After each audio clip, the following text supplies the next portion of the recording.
할렐루야. 주님의 이름으로 환영합니다. 우리 이 시간 다 같이 우리 마음과 뜻을 다해서 거룩하신 하나님께 예배드리겠습니다.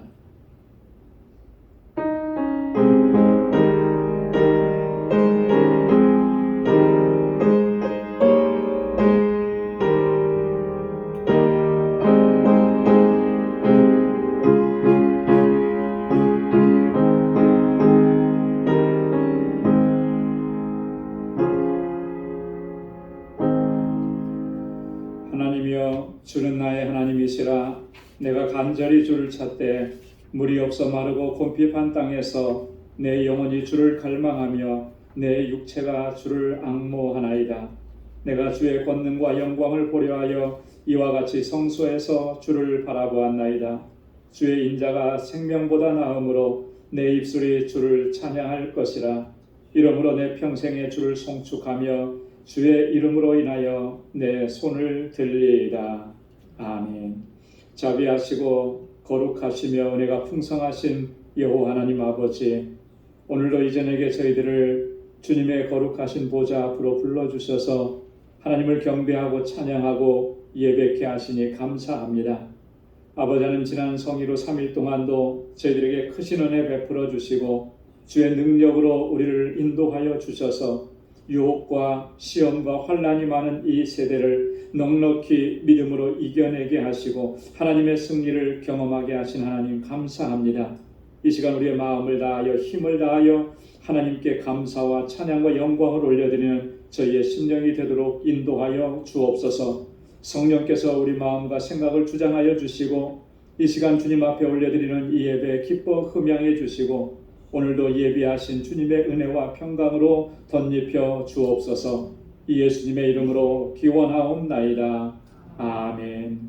전능하사 천지를 만드신 하나님 아버지를 내가 믿사오며 그 외아들 우리 주 예수 그리스도를 믿사오니 이는 성령으로 잉태하사 동정녀 마리아에게 나시고 본디오 빌라도에게 고난을 받으사 십자가에 못 박혀 죽으시고 장사한 지 사흘 만에 죽은 자 가운데서 다시 살아나시며 하늘에 오르사 전능하신 하나님 우편에 앉아 계시다가 저리로서 산 자와 죽은 자를 심판하러 오시리라. 성령을 믿사오며 거룩한 공예와 성도가 서로 교통하는 것과 죄를 사하여 주시는 것과 몸이 다시 사는 것과 영원히 사는 것을 믿사옵나이다. 아멘. 찬양으로 하나님께 영광 돌리겠습니다. 나는 예배자입니다.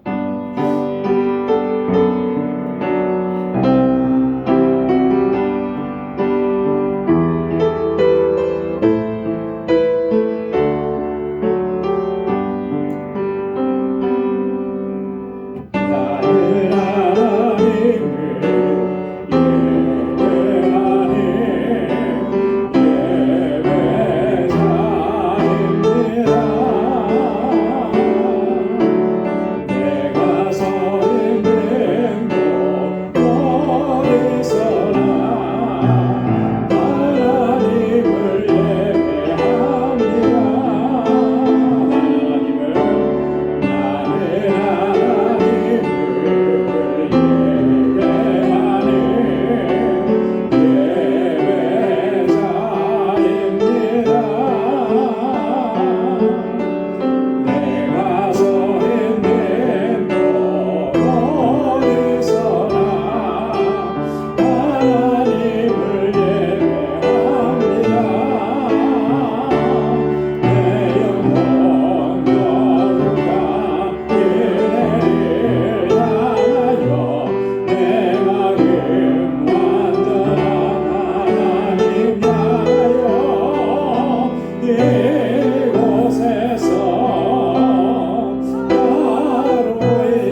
죄에서 자유를 얻게 함은 우리 힘차게 박수하면서 찬양하겠습니다.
정결하게 씻어주시고 거룩하게 하시는 줄로 믿습니다. 내 모든 시험 무거운 짐을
넓으신 사랑 베푸시네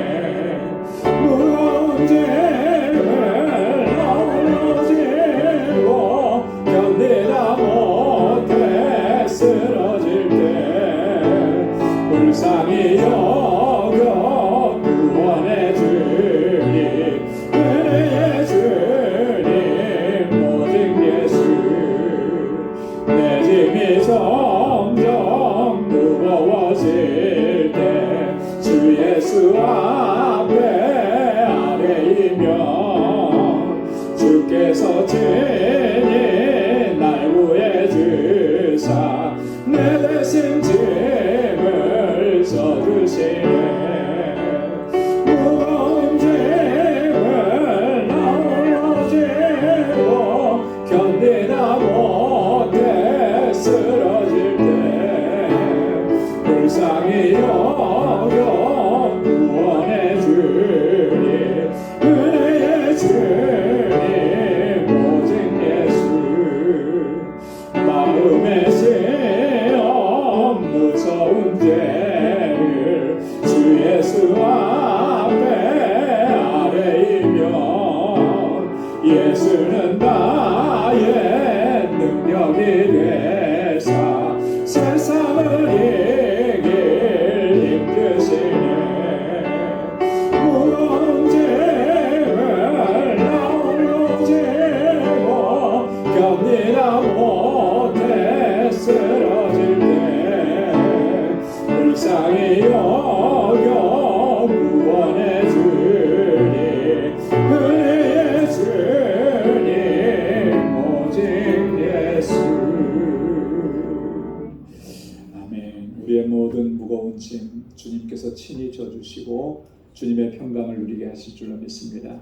우리 이 시간 다같이 통성으로 함께 기도하겠습니다. 우리 교회를 위해서 주님께서 주신 사명, 특별히 영혼 구원의 사명을 잘 감당하는 우리 믿음의 공동체 되도록 또 세워주신 사역자들과 우리 주의 종들과 피택자들을 위해서 함께 기도해 주시고 주일학교와 유스그룹 또 EM을 위해서 우리 교사들과 전도사님 위해서 함께 기도해 주시고 우리 교우들을 위해서 특별히 환우들을 위해서 우리 김근혜 원사님 오늘 백내장 수술 잘 받으셨다고 연락을 받았는데 잘 회복되실 수 있도록 기도해 주시고 우리 교우들의 형편과 사정을 위해서 함께 기도해 주시고 우리 선교를 위해서 알라메다 방주교회를 위해서 또 오늘 이 시간 주님 앞에 가지고 나온 우리 기도의 제목 다 같이 통성으로 함께 하나님께 아뢰겠습니다. 거룩하시고 자비하신 아버지 참고하고 감사합니다.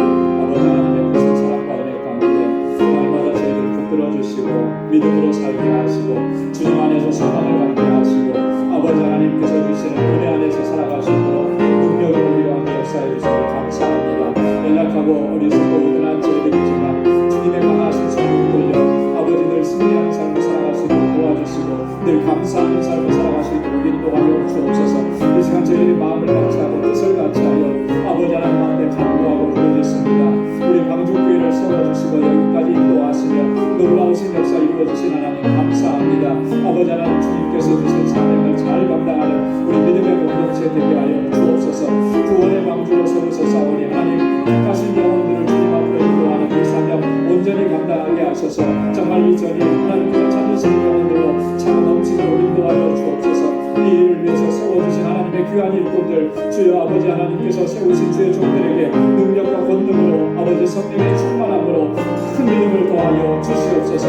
아버지 하나님 특별히 아버지 이곳에서 전하는 우리 신령들 사랑하는 학생들 중장년들 붙잡아 주시고 저들이 정말 하나님 이 시대 가운데 하나님의 귀한 믿음의 일꾼들로 아름답게 성장하게 하옵시고 저들을 위해서 수고하고 애쓰는 우리 교사들과 우리 전도사님 능력의 장중에 붙들어 주옵소서.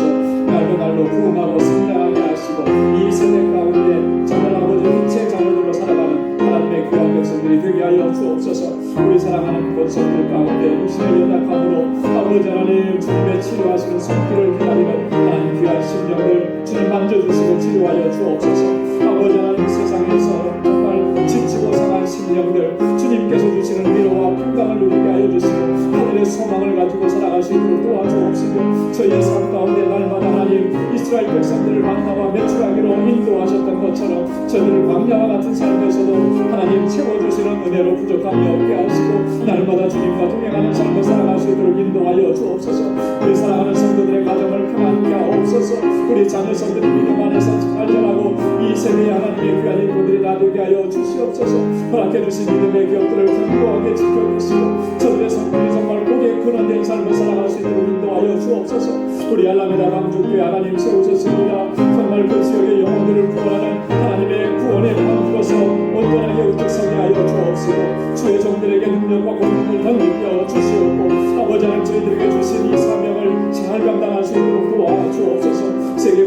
주의 복음을 전하는 하나님의 귀한 종들 일일이 하나님 주님의 능력의 장중에 붙들어 주셔서 아버지 그 사역의 현장마다 하나님 생명의 역사가 풍성하게 일어나도록 인도하여 주옵소서. 주의 종들을 간단하게 붙잡아 주옵소서. 또 하나님 아버지 이 시간에 주님 저희들 간절한 기도의 제목을 가지고 주님 앞에 아뢰고 부르짖습니다. 하나님 주의 종들의 기도마다 주의 선하신 응답을 허락해 주옵소서. 매일매일의 삶이 하나님의 임재 가운데 살아가게 하시고 하나님의 역사를 경험하는 복된 삶이 되게 하시고 아버지 주님의 나라 이룰 때까지 이 믿음의 여정을 끝까지 잘 달려가고 하나님 승리할 수 있도록 인도하여 주시옵소서.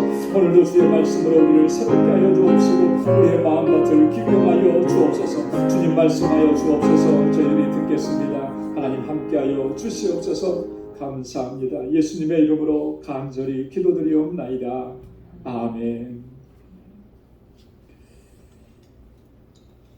오늘 이 시간 우리 함께 묵상할 하나님의 말씀 같이 봉독하도록 하겠습니다. 고린도후서 제6장 11절에서 7장 1절까지 말씀입니다. 고린도후서 제6장 11절에서 7장 1절까지입니다. 한 절씩 계속하겠습니다. 고린도인들이여 너희를 향하여 우리의 입이 열리고 우리의 마음이 넓었으니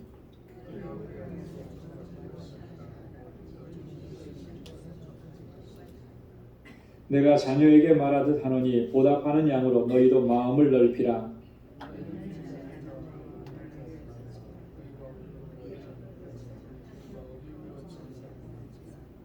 그리스도와 베리알이 어찌 조화되며 믿는 자와 믿지 않는 자가 어찌 상관하며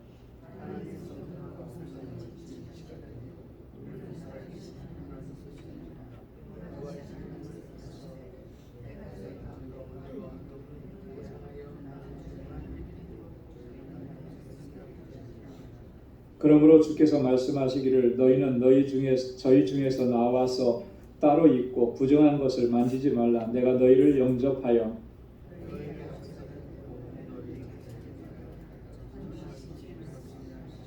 다 함께요.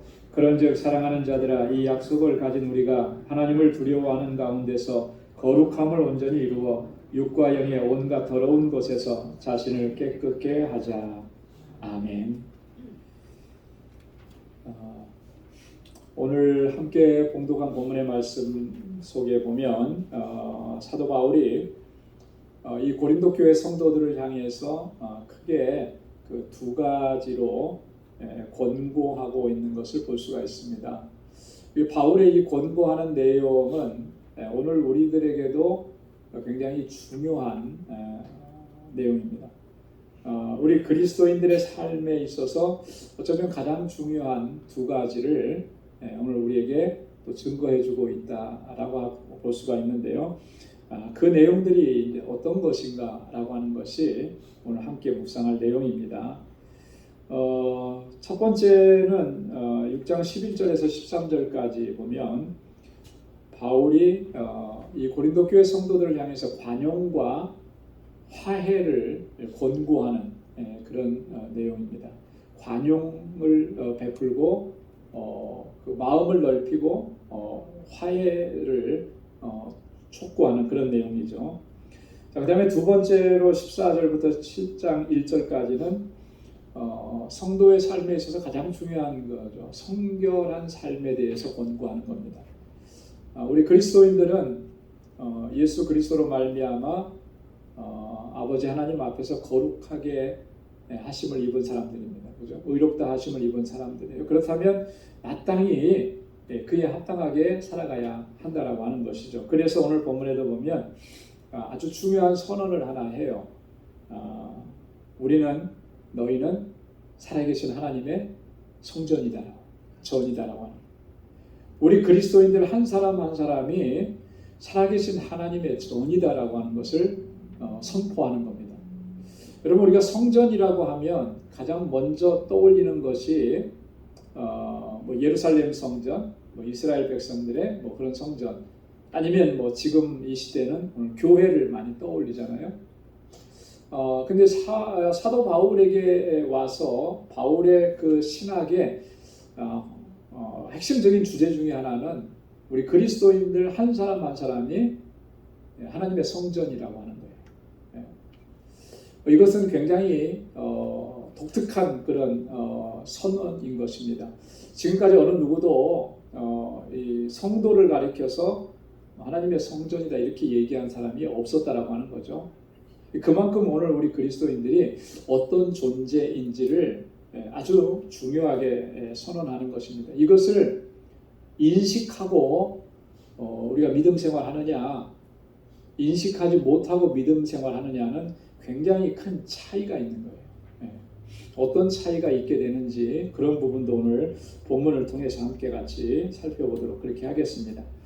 자, 먼저 첫 번째 관용과 화해에 대한 권고인데 11절 말씀에 보면 고린도인들이여 너희를 향하여 우리의 입이 열리고 우리 마음이 넓었으니 이렇게 얘기합니다.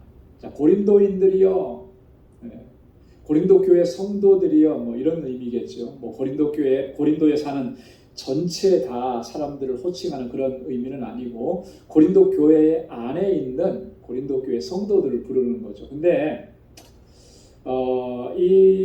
그 바울이 누군가를 호칭할 때요, 그 이름이나 이런 것들을 직접적으로 이렇게 호칭하는 경우가 사실은 많지 않아요. 이렇게 뭐 고린도 교회 성도들이면 고린도인들이요 이렇게 호칭하는 경우가 흔하지는 않다라고 합니다. 대부분 바울이 어떻게 호칭을 하느냐면 형제여, 자매여 뭐 이렇게 부르거든요. 자, 그런데 여기는 고린도인들이여 이렇게 호칭하고 있다라고. 학자들은 이런 바울의 호칭 이렇게 부르는 것을 이렇게 설명합니다. 지금 바울의 심경이 굉장히 격하다라고 하는 것을 느낄 수가 있다라고 합니다. 바울의 어떤 심정적으로 심경이 격했을 때 바울은 통상적으로 이렇게 호칭을 하는 거예요. 자, 그러니까 어떤 뭐 사랑의 감정, 뭐 사랑으로 따뜻하게 그렇게 부르는 호칭은 아니다라고 하는 것이죠. 어떻게 우리가 그렇게 알 수 있느냐면 그 한 예로 갈라디아서 3장 1절에 바울이 갈라디아 교회 성도들 이렇게 호칭합니다. 어리석도다 갈라디아 사람들아, 예수 그리스도께서 십자가에 못 박히신 것이 너희 눈앞에 밝히 보이거늘 누가 너희를 꾀더냐. 갈라디아 교회 성도들을 일종의 책망하는 거죠. 책망할 때 호칭이 어리석도다 갈라디아 사람들아 이렇게 불렀어요. 자, 그러면 오늘 지금 11절에서 고린도인들이여 라고 부르는 것과 어떻게 해요? 좀 분위기가 비슷하죠. 자, 그러니까 바울이 지금 이렇게 고린도 교회 성도들 향해서 이렇게 부르는 이 말 속에는 바울의 어떤 그런 감정이 포함되어 있다라고 하는 것이죠. 그들이 뭐 정말 사랑스럽고 그래서 애정을 표시하는 것이 아니라 고린도 교회 성도들이 마치 갈라디아 교회 성도들처럼 복음의 진리 안에서 굳건하게 서지 못한 그것에 대해서 책망하는 어조가 이 속에 담겨져 있다라고 하는 거예요. 여러분, 고린도 교회 성도들이 왜 복음의 진리 안에서 굳건하게 서지 못했습니까?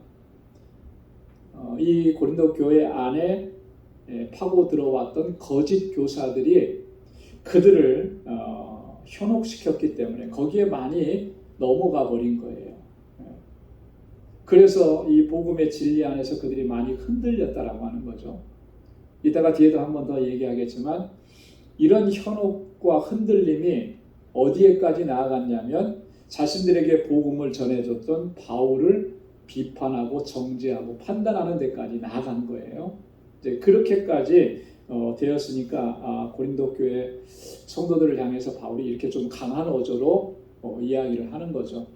물론 어조는 강하지만 여기서 바울이 지금 강조하는 내용은 뭐냐면 그 거짓 교사들에 의해서 그들이 흔들리고 비판하고 정죄하고 그 안에 갈등이 생기고 한 이런 문제들의 본질적인 원인이 뭐냐라고 하는 것을 여기서 이야기를 하는 것입니다. 그래서 그들 가운데 이 좁아졌던 마음, 한 사람들의 한편의 이야기만 듣고 판단하고 정죄하는 그런 모습들에서 좀 마음을 넓혀야 된다라고 하는 것을 강조하는 거예요. 자, 그러면서 먼저 우리의 입이 열리고 우리의 마음이 넓었다. 그렇게 여러분, 우리의 입이 열렸다라고 하는 것은 무슨 의미냐면 이런 의미를 담고 얘기하는 겁니다. 뭐 입이 열렸으니까 말을 많이 한다 이런 의미가 아니고요. 어떠한 비밀도 없이 또 어떠한 것도 숨김이 없이 너희들에게 다 진실되게 말한다라고 하는 그런 의미인 것입니다. 그러니까 바울은 지금까지 고린도 교회 성도들에게 항상 숨김없이 진실하게 이야기했다라고 하는 것을 바울이 여기서 얘기하는 거예요. 우리의 마음이 넓었다라고 하는 것. 우리의 마음이 넓었으니. 여러분, 마음이 넓어졌다라고 하는 것은 통상적으로 어떤 의미를 갖죠? 마음이 넓어졌다 그러면 그건 뭐예요?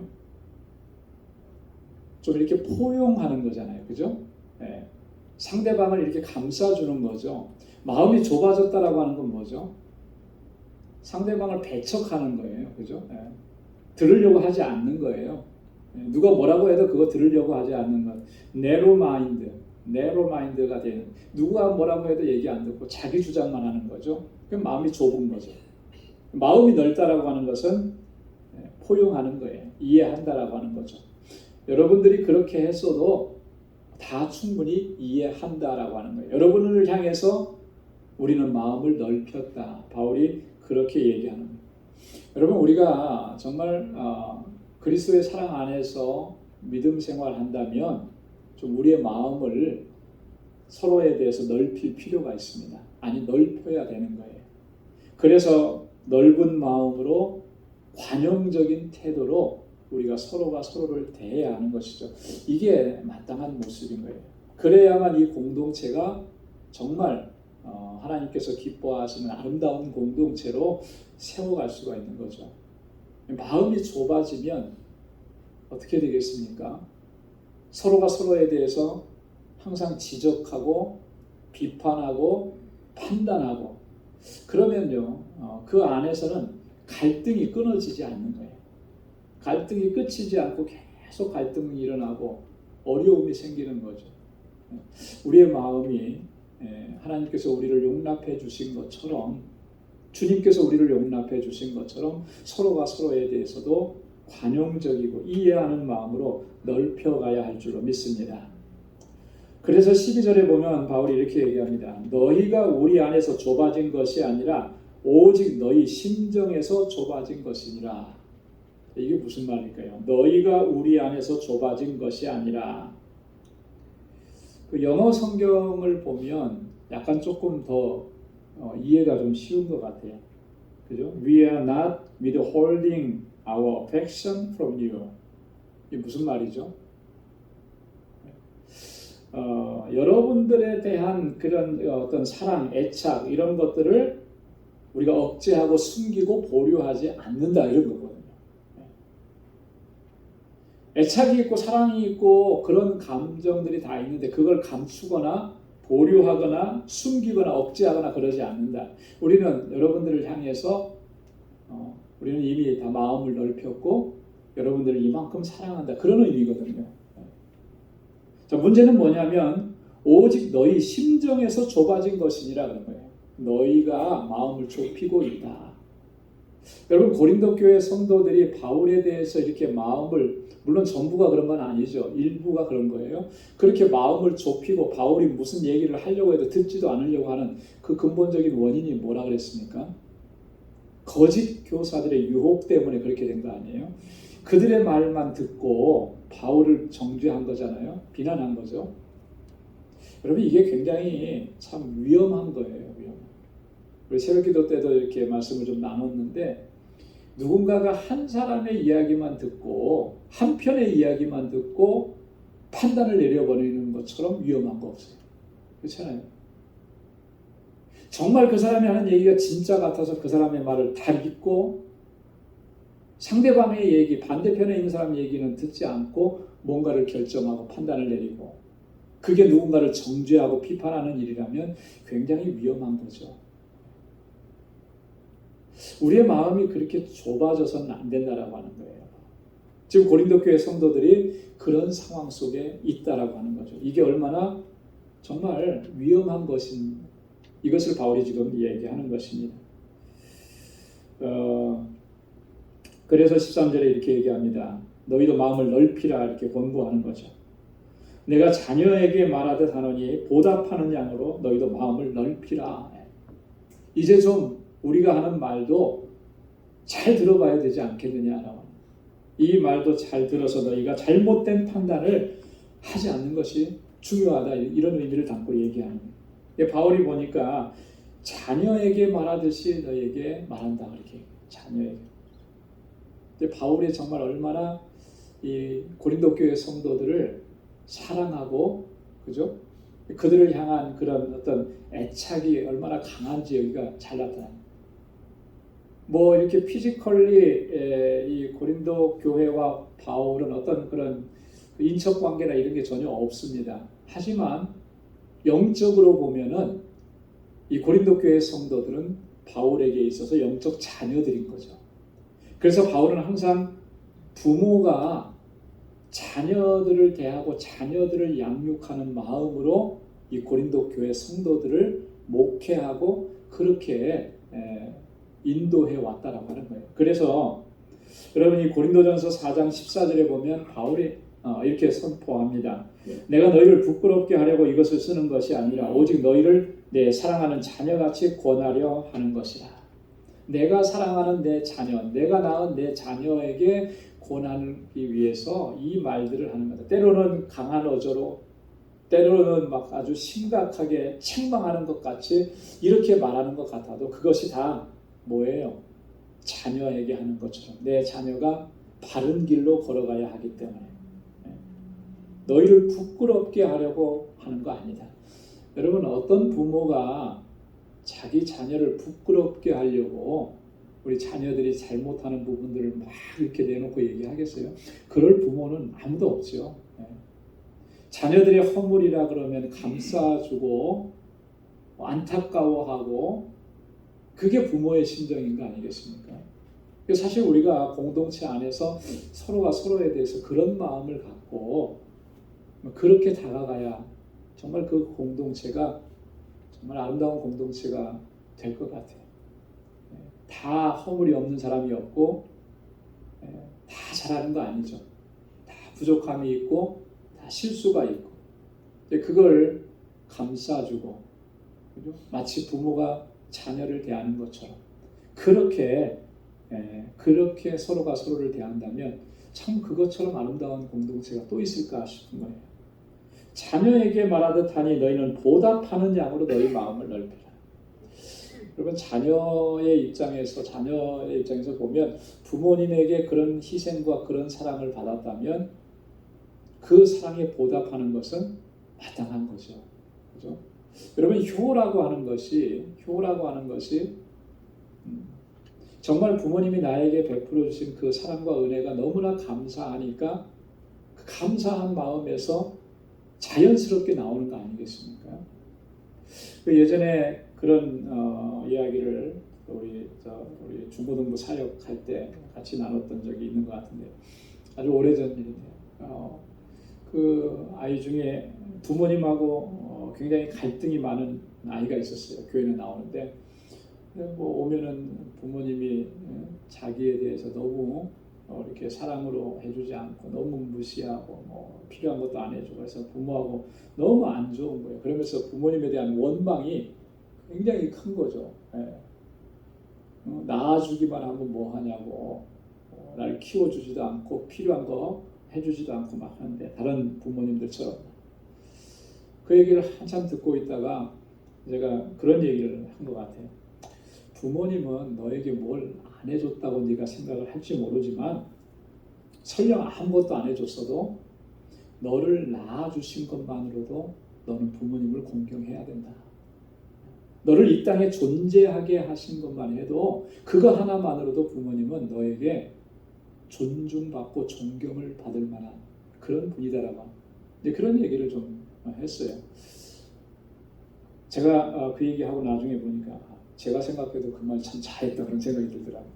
그렇잖아요. 뭔가를 나에게 해줘서 그래서 존경받고 내가 대우해주고 그게 아니고 내가 이 땅에 존재하게 한 원인이 근원이 우리 부모님 아니겠어요? 그죠? 부모님이 안 계셨으면 내가 어떻게 존재하겠어요? 그거 하나만 생각해도 우리는 부모님에게 최선을 다해야 되고 효를 다해야 되는 거죠. 자녀라면 부모님에게 효를 다하는 거, 그 사랑과 그 희생에 보답하는 거, 그거 마땅한 거죠. 자, 그러니까 그런 심정으로 지금 고린도 교회 성도들에게 얘기하는 것입니다. 너희도 좀 마음을 넓히라. 너희가 마음을 넓히는 것이 그것이 마치 자녀가 부모에게 보답하는 것처럼 너희가 나에게, 우리에게 그렇게 대해주는 것이다 라고 이제 바울이 얘기합니다. 여러분, 우리가 다시 한번 강조하지만요, 우리가 뭐 공동체 안에서뿐만이 아닙니다. 우리의 신앙생활에 가는 이 그 믿음의 여정 안에서 항상 우리의 마음을 지금보다는 좀 더 넓혀가고, 그래서 더 많은 사람들을 품고 더 이해해주고 또 더 용서해주고 또 더 기다려주고, 그래서 하나님께서 이루시는 때를 기다리면서 그렇게 하나님께서 우리에게 맡겨주신 사명을 잘 감당할 수 있는 저와 여러분들이 될 수 있기를 주님의 이름으로 축원합니다. 자, 그 다음에 이제 두 번째는 14절부터 7장 1절까지는 성결한 삶에 대한 권고입니다. 그래서 14절에 보면 믿지 않는 자와 멍에를 같이 하지 말라. 너희는 믿지 않는 자와 멍에를 같이 하지 말라. 믿지 않는 자와 멍에를 같이 하지 말라. 굉장히 좀 뭐랄까요, 좀 도전적인 그런 말씀인 것 같아요. 믿지 않는 자와 멍에를 같이 한다는 말이 도대체 무슨 의미일까? 여러분, 이 말씀을 여러분은 어떻게 이해합니까? 멍에를 같이 매지 말라라고 하는 말. 바울은 사실 이 표현을 구약에서 이렇게 인용을 해왔어요. 구약에 있는 말씀, 구약에 있는 한 그림을 가지고 온 건데, 어떤 그림이냐면요, 신명기 22장 10절에 보면 너는 소와 나귀를 결의하여 갈지 말며, 밭을 갈 때 이렇게 소가 이제 밭을 가는데 이렇게 앞에서 이끌어 가는데 소하고 나귀하고 서로 다른 종자를 같이 해가지고 밭을 가는데 그렇게 멍에를 같이 매서 밭 갈게 그렇게 하지 말라, 이런 말씀이 있습니다. 왜냐하면 성질이 다른 것들이니까 거기에는 이 성질이 서로 다르기 때문에 그렇게 밭을 갈게 되면 온전하게 밭을 갈 수가 없게 되는 것이죠. 그래서 그런 권고가 있는데 이 그림을 가지고 와서 지금 바울이 이렇게 얘기하는 거예요. 믿지 않는 자와 멍에를 같이 하지 말라. 여러분, 이 말은요, 이런 의미를 담고 바울이 얘기하는 겁니다. 우리 성도의, 그리스도인의 순결한 삶을 강조하기 위해서 바울이 이렇게 얘기하는 거예요. 이 말이 어떤 믿지 않는 사람들과 극단적으로 단절하고 살아가야 된다, 이런 의미를 가지고 얘기하는 것은 아니라고 하는 거죠. 여러분, 그렇게 살아갈 수가 있습니까? 그렇게 살 수는 없는 거예요. 안 믿는 사람들하고 단절하고 그냥 믿는 사람들끼리만 모여서 여러분 이렇게 살 수는 없는 것이, 그렇게 살아가는 것이 결코 하나님의 뜻도 아닙니다. 여러분, 믿지 않는 사람과 단절해서 믿는 사람들끼리만 모여서 공동체를 이루고 살아가면, 물론 그 안에서는 같은 믿음으로 살아가니까 뜻이 잘 맞고 이런 것이 있을 수 있겠죠. 하지만 한 가지 중요한 것을 놓치게 되는 거예요. 뭘 놓치게 될까요? 뭘 놓치게 될 것 같아요? 예수님의 마지막 지상 명령 뭐예요? 땅 끝까지 이르러 증인이 되라. 그죠? 모든 족속으로 제자를 삼아. 어떻게 제자를 삼아요? 우리끼리만 있는데. 어떻게 믿지 않는 사람에게 복음을 전해서 그들로 하여금 세례를 받게 하고 하나님의 말씀, 주님의 말씀을 가르칠 수 있어요? 못하는 거죠. 그러니까 아주 중요한 것을 놓치게 되는 거예요. 그러니까 이 말씀은 이런 불신자와의 극단적인 단절을 의미하는 것이 아니라 우리가 그 속에서 살아가지만 이 믿음의 순수성을 해치는 그런 행위를 하지 말라고 하는 거죠. 다른 말로 얘기해서 세상과 타협하지 말라라고 하는 그런 의미입니다. 세상에 섞여 살면서 적절하게 세상과 타협하고 그렇게 살아가는 그 삶의 형태, 그것을 철저하게 경계하라고 하는 그런 말씀입니다. 여러분, 우리가 세상 속에 살다 보면 그렇게 타협할 때가 참 많잖아요. 이게 점점 우리의 어떤 영적인 생명을 갉아먹는 거예요. 약화시키는 겁니다. 토저 목사님의 책이 있는데요. 이 두 가지 책입니다. 제목이 이렇습니다. 하나는 세상과 충돌하라. 세상과 충돌하라. 여러분, 세상과 충돌하라고 하는 말, 왜 충돌이 생길까요? 세상과 왜 충돌이 생기죠? 세상과 같아지면, 같은 생각이면 충돌이 일어날 수가 없어요. 그죠? 세상과 다른 사상과 관점과 생각이기 때문에 충돌이 일어나는 거예요. 자, 하나님의 말씀에 우리가 순종하면서 살려고 하면은 세상과 충돌이 일어날 수밖에 없습니다. 내가 정말 철저하게 하나님의 말씀대로 순종하면서 살려고 하면 할수록 세상과 충돌은 더 크게 일어나는 것이죠. 왜요? 세상은 하나님의 말씀과는 항상 반대로 가기 때문에 그런 거예요. 내가 세상에서 사는데 아무런 충돌도 안 일어난다? 그저 세상에 섞여 사는데 너무나 편안하다? 뭘 의미할까요? 내가 정말 철저하게 하나님의 말씀에 순종하지 못하고 있구나라고 하는 것을 보여주는 거예요. 내가 적당하게 잘 지금 타협하고 있구나라고 하는 것을 보여줍니다. 토저 목사님의 또 하나의 책은요, 믿음에는 타협이 없다라고 하는 책이 있어요. 여러분, 믿음에 타협이 있어서는 안 되는 거죠. 타협할 수가 없는 거예요. 여러분, 그래서 이 두 책은요, 여러분 꼭 좀 이렇게 구입할 수 있으면 구입하셔서 한번 읽어보시면 참 많이 도움이 될 것 같아요. 바울이 지금 그런 의미로 여기서 너희는 믿지 않는 자와 멍에를 같이 하지 말라 이렇게 권고하는 것입니다. 그러면서 함께 할 수 없는 것을 5가지로 대조합니다. 이건 결코 함께 할 수 없는 거예요. 자, 14절에 보면 뭐와 뭐가 함께 할 수 없다 그랬죠? 의와 불법이. 그렇잖아요? 의와 불법이 함께 할 수 있습니까? 함께 할 수 없는 거예요. 의가 있는 곳에는 불법이 자리할 수가 없는 것이고요.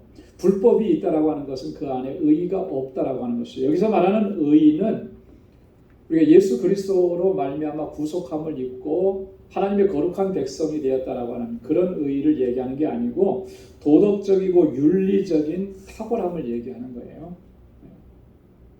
하나님의 말씀 또 율법에 순종하는 삶을 의미하는 것입니다. 자, 이렇게 율법에 순종하는 삶을 살고 도덕적으로 윤리적으로 정말 탁월함을 추구하는 그런 삶을 살아간다면 그 안에 율법을 거스리는 것, 비도덕적인 것, 비윤리적인 것이 자리할 수가 없다라고 하는 거예요.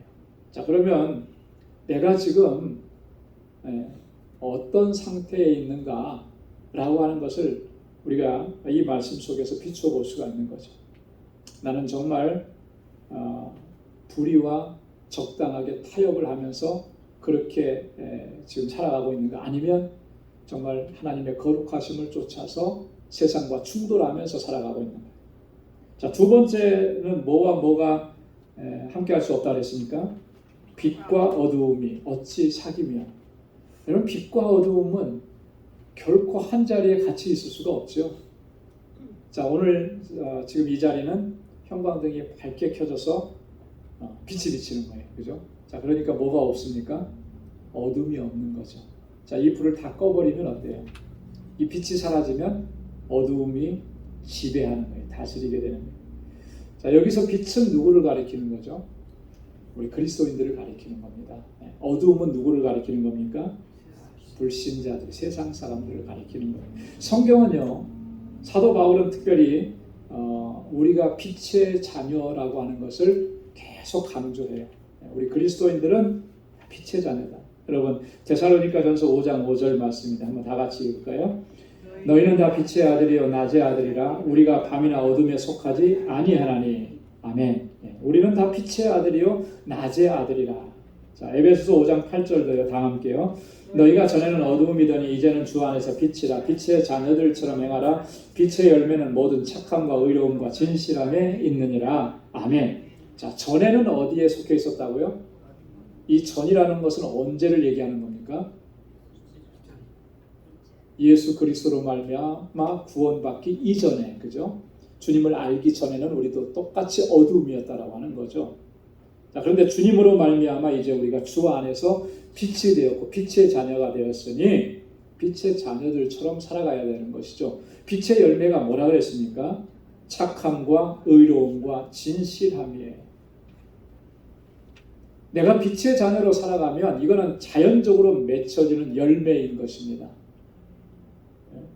이게 뭐 내가 이 열매를 맺어야지 하고 해서 맺어지는 것이 아니라 내가 빛의 자녀면은 그 열매는 저절로 맺어지는 거예요. 여러분, 나무가 자라는데 나무가 내가 정말 열매를 맺어야지 하고 해서 작심하고 맺는 나무가 있을까요? 제가 나무한테 안 물어봐서 잘 모르겠는데 때가 되니까 다 열매 맺더라고요. 그죠? 네.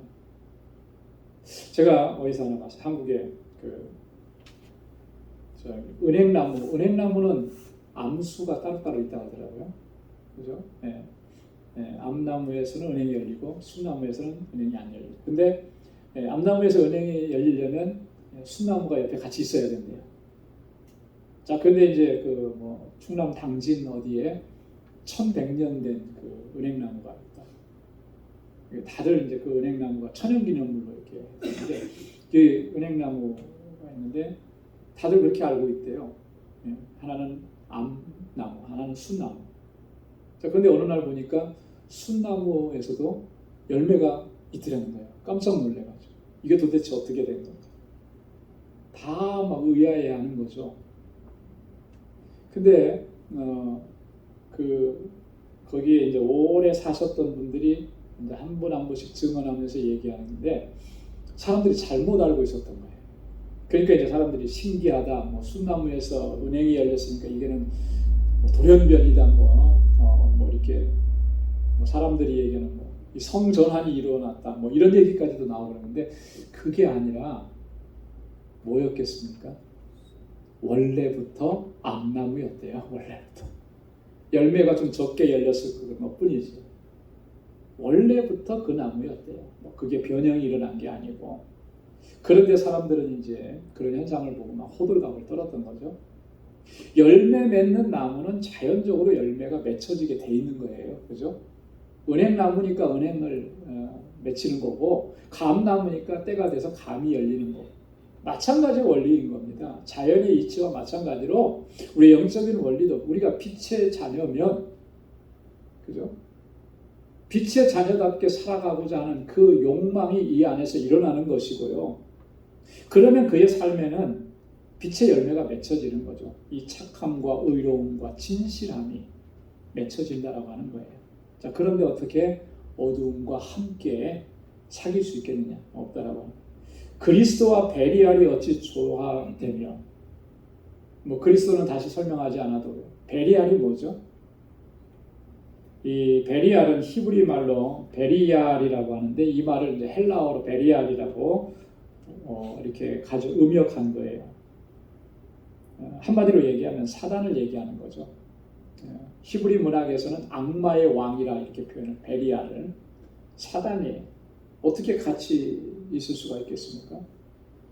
함께 할 수 없죠. 그리스도께서 이 땅에 오신 목적 중에 하나가 뭐예요? 사단의 세력을 멸하기 위해서, 그죠? 공중 권세 잡은 자들을 멸하기 위해서 오셨는데 그들과 하나가 된다? 있을 수가 없는 거죠. 요한일서 3장 8절에 죄를 짓는 자는 마귀에게 속하나니 마귀는 처음부터 범죄함이라 하나님의 아들이 나타나신 것은 마귀의 일을 멸하려 하십니다. 하나님의 아들 예수 그리스도께서 이 땅에 오신 것은 마귀의 일을 멸하려고 오셨는데 어떻게 그게 하나가 될 수가 있겠느냐, 일치될 수 있겠느냐, 그럴 수가 없다라고 하는 거죠. 자, 네 번째는 믿는 자와 믿지 않는 자가 어찌 상관하며 그랬습니다. 여기서 믿는 자 믿지 않는 자가 상관한다라고 하는 이 상관의 의미는 뭐냐면 이런 거예요. 사업의 이익금을 나누어 가진다라고 하는 거예요.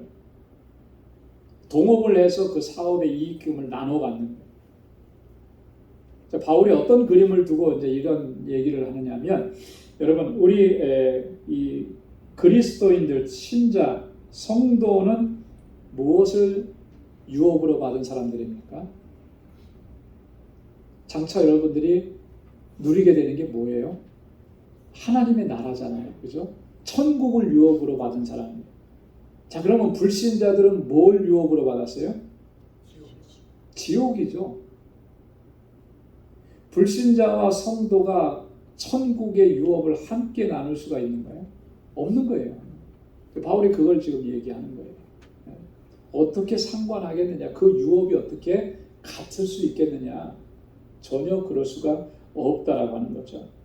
자, 그리고 16절에 보면 하나님의 성전과 우상이 어찌 일치가 되리요? 하나님의 성전과 우상이 한 자리에 있을 수가 있는가? 여러분, 하나님께서 가장 이 증오하시고 가장 악하게 보시는 것이 바로 이런 거죠. 하나님의 성전에 우상을 세우는 일들, 우상을 숭배하는 일들, 이런 것들을 하나님께서 가장 악하게 보시고 하나님께서 가장 증오하시는데, 어떻게 그렇게 하나님의 성전과 우상이 일치가 될 수 있겠는가? 근데요, 이스라엘 역사에 보면 실제로 그런 일들이 있었어요.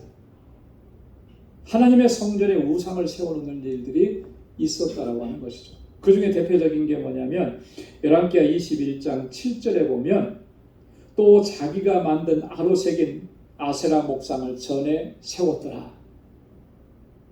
아세라 목상, 이거 우상이잖아요.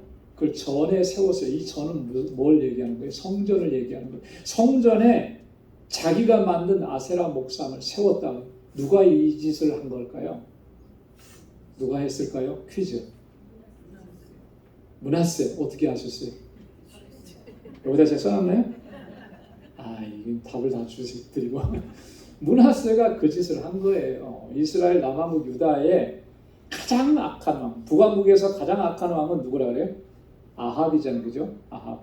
그럼 남왕국에서 가장 악한 왕은 므낫세예요. 므낫세가 이 짓을 한 거예요. 근데 므낫세가 누구 아들일까요? 히스기야의 아들이에요. 히스기야가 언제 낳은 아들일까요? 15년 생명을 더 연장받고 나서 낳은 아들이에요. 하나님의 은혜를 입고 낳은 아들이에요. 여러분, 생명을 연장받았다고 하는 것이 정말 그게 은혜냐? 네, 자, 여기까지 가면 또 길어지니까. 어쨌든 간에 므낫세가 정말 그렇게 아버지 히스기야의 그 신앙의 본을 따르지 못하고 그렇게 악하게 하고, 결국에는 므낫세 때에 하나님께서 이스라엘을 바벨론에 멸망시키기로 완전히 작정을 하신 거예요. 그래서 더 이상 회복이 되지 못하게 된 거예요. 이런 일들이 있어요. 여러분, 오늘날에는 이런 일이 없다고 우리가 장담할 수 있겠습니까? 하나님의 성전에 우상이 세워지는 일들이 없냐는, 여전히 그 일들이 반복이 되는 거예요. 그렇죠? 동성애를 상징하는 깃발이 십자가 위에 걸리고요.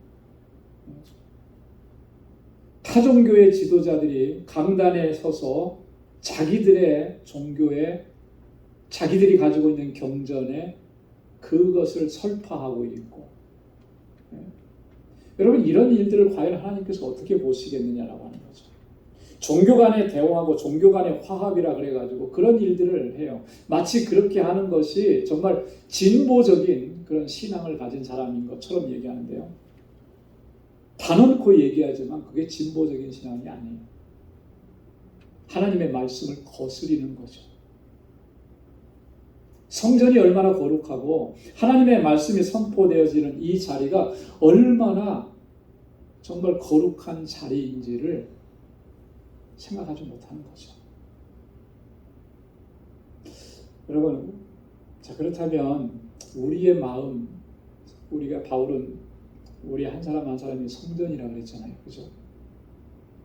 우리는 과연 어떤가? 내 마음속에, 이 성전인 내 마음속에 우상을 내가 세워놓고 있지 않다고 장담할 수 있을까?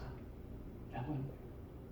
하나님보다 더 소중하게 여기고 하나님보다 더 사랑하는 것을 내 마음속에 두고 있지는 않느냐라고 하는 거예요. 그러면 만약에 그게 무엇이었든지 간에 그게 있다면 우리도 다를 바 없다라고 하는 거죠. 누구를 판단하고 누구를 정죄하기 이전에 내가 어떠냐라고 하는 거예요. 우리 찬송가 102장 우리 좋아하는 찬송이잖아요. 찬송가 102장이 뭐죠? 주 예수보다 더 귀한 것은 없네. 우리 찬송을 부를 때는 우리 그렇게 불러요. 그 가사를 보면은 세상 부귀나 세상 명예나 세상 행복과 바꿀 수 없다고 얘기하잖아요. 그죠? 세상 즐거움 다 어떻게 했다고요? 다 버렸다 그랬어요. 세상 자랑 다 버렸다고 했어요. 찬송 부를 때는 다 버렸다고 했는데 정말 버렸나? 우리 찬송을 부를 때마다 좀 그거 좀 생각하면서 우리가 부르면 찬송 다 못 부를 것 같아요. 그죠? 못 버렸는데 버렸다고 지금 입으로는 찬송하고, 그죠? 여전히 세상 즐거움 쫓아가는데 찬송을 부를 때는 막 은혜에 감격해서 이 찬양을 부르고 있고요. 우리의 마음의 성소에 하나님 외에 다른 것들로 우리가 채워서 그걸 소중하게 여기고 그걸 귀하게 여기고 그렇게 우리가 살아가고 있지 않느냐라고 하는 거예요. 이게 같이 할 수 없다고 했잖아요. 그죠? 하나님의 성전과 우상은 같이 할 수 없는데 우리 그렇게 하고 있지 않느냐라고. 그래서 바울이 16절 하반절에 그렇게 얘기합니다. 우리는 살아계신 하나님의 성전이라. 여러분, 우리가 신앙생활하면서 믿음의 여정 하나님 부르실 때까지 끝까지 달려가면서 정말 이 사실 하나만큼은 잊어버려서는 안 돼요. 꼭 기억해야 합니다. 성전이 어떤 곳이죠? 성전은 거룩한 곳입니다. 성전이 어떤 곳입니까? 성전은 하나님의 임재가 있는 곳이에요. 성전은 하나님의 영광이 임하는 곳입니다. 그것이 거룩하지 않으면, 그것이 그 거룩함이 훼손되어져 버리면 과연 그 안에 하나님의 임재가 있을 수 있겠는가? 거기서 하나님의 영광을 볼 수 있겠는가? 하나님의 영광을 볼 수가 없죠. 하나님의 임재를 경험할 수가 없는 거예요. 더럽고 추하고 악하고 세상 즐거움을 쫓아가는 그 자리에 하나님께서 과연 임재하시겠느냐라고. 더 이상 성전이 아닌데.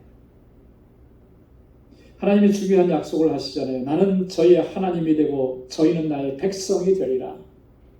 뒤에 가서는 또 말합니다. 나는 너희에게 아버지가 되고 너희는 내게 자녀가 되리라. 여러분, 이 얼마나 참 귀한 은혜고 얼마나 귀한 축복입니까? 하나님이 나의 아버지가 되시고 내가 하나님의 자녀가 되었는데, 그렇게 되는 이유가 뭐냐면 하나님이 나를 거룩한 하나님의 성전으로 만들어 주셨기 때문에. 자, 그렇기 때문에 우리 마지막으로 7장 1절에 보면 우리가 이 약속을 가졌기 때문에 우리는 이것을 힘써야 된다, 바울이 강조합니다. 우리 7장 1절 말씀을 함께 같이 읽어보겠습니다. 다 같이요. 그런즉 사랑하는 자들아, 이 약속을 가진 우리가 하나님을 두려워하는 가운데서 거룩함을 온전히 이루어 육과 영의 온갖 더러운 것에서 자신을 깨끗게 하자. 아멘. 여러분, 하나님이 여러분의 아버지 되십니까? 아멘.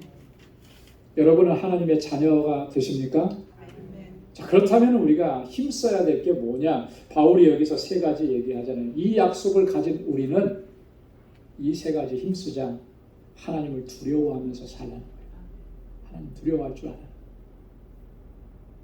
여러분, 하나님 두려워하는 마음을 갖는 것, 그게 하나님을 경외하는 마음을 갖는 거예요. 그렇죠?